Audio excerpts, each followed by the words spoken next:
Ron says, Dear Michael, thank you for the teachings that you are sharing. Praise Yehovah, who blessed you with a deep understanding of the Word and a spirit of revelation. After listening to your teaching about the chronological Gospels, the Jonah Code, the Torah, and the 70 Weeks Ministry, it all makes much more sense. But I do have one question. Eusebius wrote in the book History of the Church that Yeshua's ministry was 3.5 years based on the line of high priests that Josephus gave in Antiquities of the Jews. Josephus wrote that between Annas and Caiaphas, there were 2 high priests. I guess Eusebius used the verse from Luke that said that John began baptizing at the time of Annas and Caiaphas and came to the conclusion that it happened between those 3.5 more or less years. So what does it mean that they were high priests? Were there 2 high priests at that time?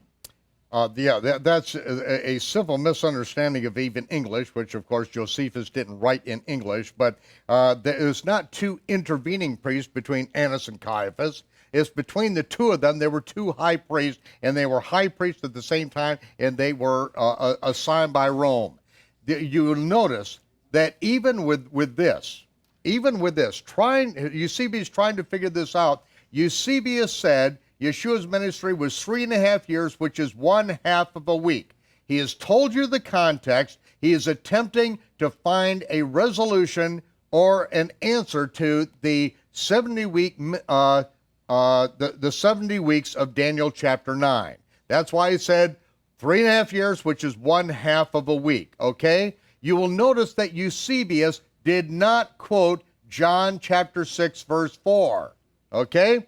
Because in John chapter 2 and 3 is Passover, John chapter 12 there is Passover. Why did he not state John 6:4, which would give an over 2 years? Because John 6:4 was not added into any manuscripts until after the 4th century. Did not appear in any manuscripts for over 300 years.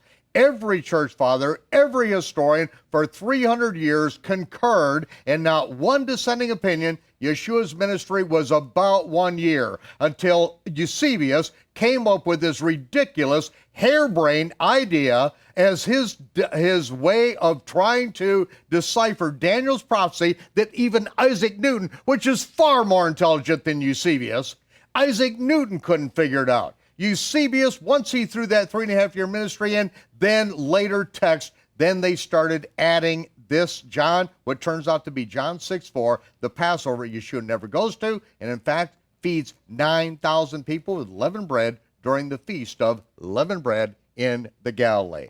So we can go right back to Josephus, and we can go right back to Eusebius and find out why Eusebius came up with this harebrained idea, which has completely destroyed the Christian world's ability to understand the Gospels and the chronology of the Gospels, because everyone has to protect the tradition that they were born with. Unfortunately, that tradition was hatched in the 4th century by a calf-kissing papist who wrote the Oration and Exaltation of the Emperor Constantine, who brought in all of the Babylonian and Roman sun god worship and forbid anyone to keep the Sabbath or the feast, and then he would execute those who did.